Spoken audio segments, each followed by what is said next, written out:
நாள் என்னை கூப்பிட்டுட்டு சார் உங்கள் அசிஸ்டன்ஸ் யாராவது இருந்தால் எனக்கு கதை சொல்லுங்க காமெடி கதை சொல்லுங்கள் சார். நான் கேட்டேன் தனுஷ் காமெடி பண்ணுறீங்களா நீங்கன்னு கேட்டேன். இல்லை சார் எனக்கு இல்லை சார் சிவகார்த்திகேயனுக்கு அப்படின்னாரு.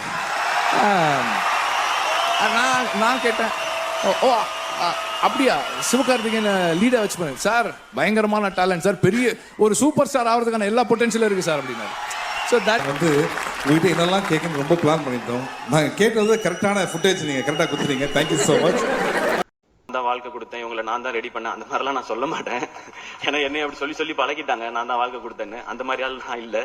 எனக்கு இது ஒரு சின்ன ஒரு இன்ட்ரடியூஸ் பண்ணுவோம்ல, இங்க பாருங்க இவங்க தான் என் ஃப்ரெண்ட் அப்படின்னு சொல்லுவோம்ல, அந்த மாதிரி வேலைகளை அது நீங்க கொடுத்த இந்த ஆக்டர்ன்ற இந்த பொசிஷன்ல இருந்து இதை கரெக்டா யூஸ் பண்ணி பண்ணணும்னு நினைக்கிறேன். இது வெற்றி அடைந்தால் இந்த மாதிரி முயற்சிகள் இன்னும் தொடரும். மீண்டும் மறுமுறை எல்லாருக்கும் நன்றி அண்ட் லவ் யூ ஆல்.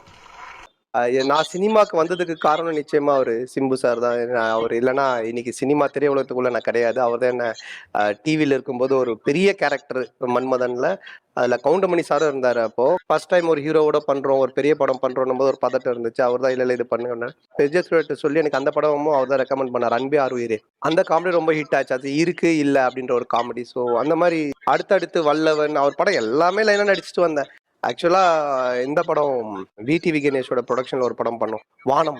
அப்ப என்னால டேட்டே கொடுக்க முடியல, பயங்கர பிஸியா. அப்போ எனக்காக நைட் ஷூட் போட்டு ஒரு 2 hours மட்டும் எடுப்பாங்க. நான் எப்போ அந்த நைட்ல ஃப்ரீயோ மற்ற ஷூட் முடிச்சுட்டு அப்படி எடுத்தோம் ஏவிஎம்ல. அது அந்த சீன்ஸ் எல்லாம் அதுக்கப்புறம் ஹைதராபாத்ல ராமோஜில போய் எடுத்தோம். ஸோ அந்த அளவுக்கு என்ன இது பண்ணிட்டே இருந்தாரு.